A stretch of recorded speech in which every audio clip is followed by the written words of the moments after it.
안녕하세요 여러분, 반갑습니다. 연희의 새곡식입니다.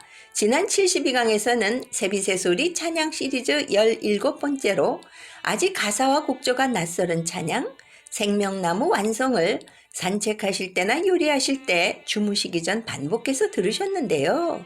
어떠셨는지요? 찬양을 통해 말씀이신 성령님과 영적 교제 많이 하셨는지요?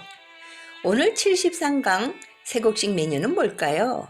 지난 71강 나팔절의 성물 두아디라 교회의 맛에 이어서 오늘 73강은 나팔절과 속죄물의 성물을 추수하는 7교회의 밭 시리즈 5번째로 대속죄절의 성물 4대 교회예요. 대속죄절의 성물이니까 누구를 추수하는 것일까요? 네, 하나님의 종들의 추수예요. 이 하나님의 종들은 화목직책 사명자인 빛의 아들들이 마지막 때 열방에 흩어져 있는 하나님의 종들에게 영원한 복음을 다시 예언한답니다. 왜일까요?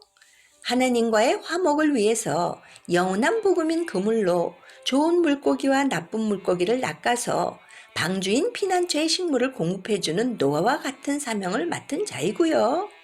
고센 땅을 예비한 요셉과 같은 자이기 때문이에요. 이 중 좋은 물고기인 하나님의 종들은 지상제르무 거룩한 새 예루살렘성 좌편 보좌에 앉게 되고요. 나쁜 물고기인 천국 시민은 천년 왕국에서 초막절의 성물로 추수된답니다. 할렐루야! 정말 놀라운 하나님의 구속사의 비밀이에요. 애청자 여러분, 그럼 오늘 73강 새곡식 메뉴 왜 4대 교회가 대속죄절의 성물인지 대속죄절의 성물 4대 교회의 맛을 음미해 볼까요? 4대 교회와 같은 공동체들은 그 정체성이 어떤 유형일까요? 이들은 그리스도께서 전하신 영생하는 생명의 새 양식인 하나님 나라의 비밀한 복음을 깨닫지 못하고 영적인 눈과 귀가 닫혔는데요. 어떤 결과가 나타났을까요?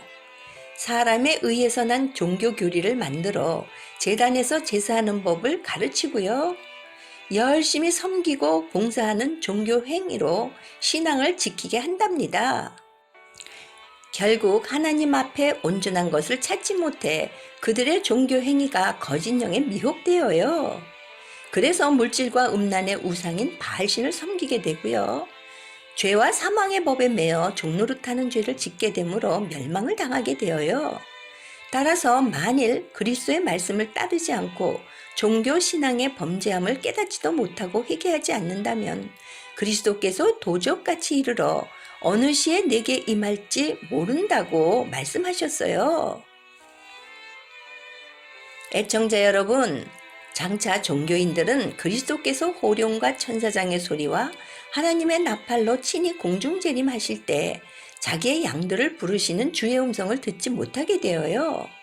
해서 7년 대환란 중 후 3년 반 바로 전에 임하는 그리스도의 공중재림이 이들에게는 도적같이 임하게 되겠지요.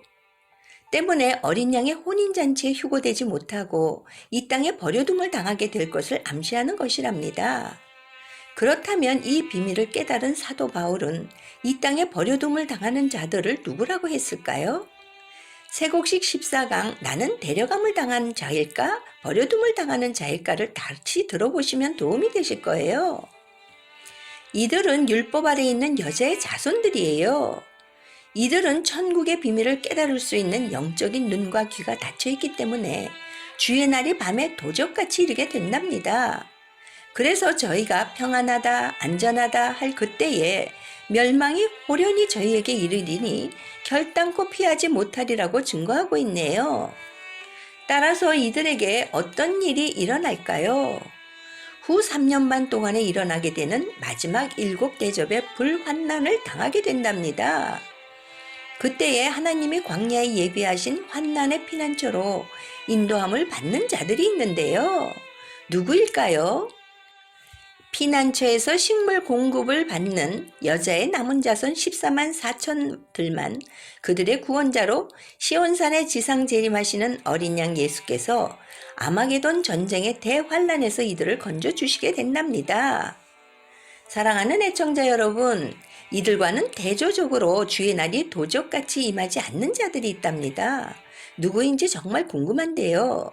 이들은 복음으로 말미암아 율법 아래에 있는 여자의 자손들 가운데 그리스도의 의의 옷을 입은 빛의 아들들이요 낯의 아들로 새롭게 거듭난 남자의 신분이고요.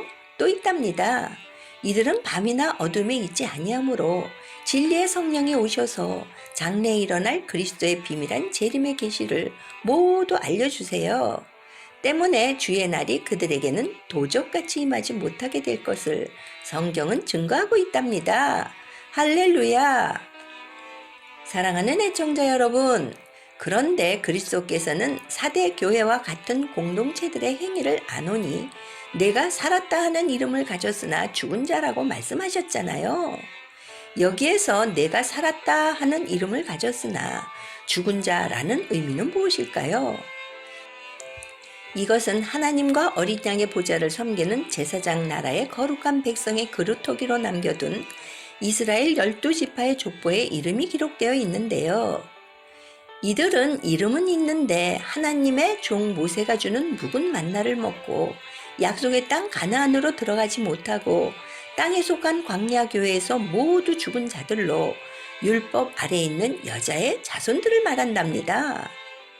그러나 그리스도께서 사대 교회에 그 옷을 더럽히지 아니한 자 몇 명이 내게 있어 흰 옷을 입고 나와 함께 다니리니 그들은 합당한 자인 영고라 하고 말씀하셨는데, 그렇다면 과연 그 옷을 더럽히지 아니한 자들이란 누구를 가리키는 것일까요? 이는 마지막 후 3년 반 동안 일할 권세를 받은 적그리스도가 세운 짐승의 우상이 있는데 이 우상에게 경배하지 않는 자들을 말해요. 이들은 짐승의 표를 임하나 오른손에 받게 하는 핍박과 환난에서 음료로 더불어 육신의 옷을 더럽히지 않고요. 어린 양 예수의 피로 그 옷을 씻어서 성결의 표로 이마에 어린 양 예수의 이름과 그의 아버지 여호와 하나님의 이름을 쓰고 어디에 설까요? 네, 시온산에서 지상 재림하시는 예수님을 구원주로 맞이하는 야곱의 남은 자손으로 구원을 받는 하나님의 종들을 말한답니다. 뿐만 아니라 흰 옷을 입고 그리스도와 함께 다니는 자들이란 또 누구일까요? 어린 양 예수께서 지상 재림하실 때 신구약 시대에 성결의 표를 받고 죽은 산영이 된 하나님의 종들이 있는데요. 이들은 천사들이 받들어서 아브라함의 품에 두었던 종들이에요. 이들의 혼이 살아서 모든 민족에서 셀 수 없는 큰 무리가 흰 옷을 입고 손에 종려가지를 들고 나와 시온산에 노래한 하나님과 어린 양의 보좌 앞에 서서 구원의 노래를 부르는 14만 4천의 반열에 기록되어 있는 종들을 의미한답니다. 그 근거가 어디 있냐고요? 그리스도께서 약속하셨어요. 후 3년 반을 이기는 자는 이와 같이 흰 옷을 입을 것이요 내가 그의 이름을 생명책에서 반드시 흐리지 아니하고 그 이름을 내 아버지 앞과 그 천사들 앞에서 시인하리라고요. 마지막으로 그리스도께서 그들의 이름을 생명책에서 반드시 흐리지 아니하실 것을 약속하셨다는 뜻은 뭔지 그 궁금증을 풀어볼까요? 율법 아래에 있는 여자의 자손들 가운데 하나님과 어린 양의 우편 보좌에 앉는 아들의 신분들을 섬기는 하나님의 종으로 택함을 받은 이스라엘 자손 12지파의 이름이 있는데요. 이들의 이름이 농명되어 있는 어린 양의 생명책에서 지워버리지 않겠다는 이 약속을 성취하고자 그들의 이름을 내 아버지 앞과 그 천사들 앞에서 시인하리라고 말씀하셨답니다. 애청자 여러분, 여기에서 생명책에서 지워버리지 않겠다는 의미는 생명책에서 그 이름이 지워져 버리는 자들도 있다는 뜻이잖아요. 이들은 누구일까요? 네, 맞아요. 하나님을 섬긴다면서 실제로는 재물을 겸하여 섬기는 타락한 종들, 쭉정이들을 말한답니다. 결론적으로 마지막 추수 때 열방의 7교회에서 사대교회와 같은 공동체들의 신분은 과연 뭘까요? 그리스도께서 지상 재림하실 때 대속죄절의 성물로 남겨둔 14만 4천의 반열에 기록해 놓은 하나님의 종들을 추수하는데요. 이들이 바로 시온산에 도래한 하나님의 왕궁에서 두 번째로 개최하는 거룩한 성회에 하나님께 향기로운 화제로 드리는 땅에 속한 율법의 공동체들의 신분인 거예요. 따라서 사대 교회에 보낸 편지의 내용이란 새 예루살렘 성의 성소에 예배해 놓은 좌편보좌 12보좌 위에 제사장 신분으로 영광의 금 면류관을 머리에 쓰고 앉는 이스라엘 12지파의 이름으로 연합을 이루는 하나님의 종들을 추수하는 구속사의 비밀을 밝혀주는 것임을 알 수 있네요. 열방에서 이 방송을 애청하시는 여러분, 오늘 새곡식 메뉴 73강에서는 대속죄절의 성물 사대교회의 맛을 음미해 보셨는데요. 이제 그 맛의 비밀이 새롭게 느껴지셨는지요? 이 맛은 별난 음식점에서만 맛볼 수 있는 새곡식만의 신선하고도 놀라운 맛이랍니다. 그럼 다음 시간에도 영원한 복음인 새곡식의 맛 기대해 주실 거죠? 아직 빨간색 구독 버튼을 누르지 않으신 분 계시네요. 아하, 카톡방에서는 구독이 안 된다고요? 맞아요. 유튜브 연희의 새곡식으로 직접 들어가셔서 지금 꾹 눌러주시고요. 좋아요도 눌러주세요. 댓글도 달아주시면 아주 힘이 된답니다. 설명란에 관련된 동영상을 게시해 놓았으니 꼭 한번 클릭해 봐 주시고요. 주변 분들에게도 많이 공유해 주세요. 지금까지 연희의 새곡식이었습니다. 여러분 안녕히 계세요.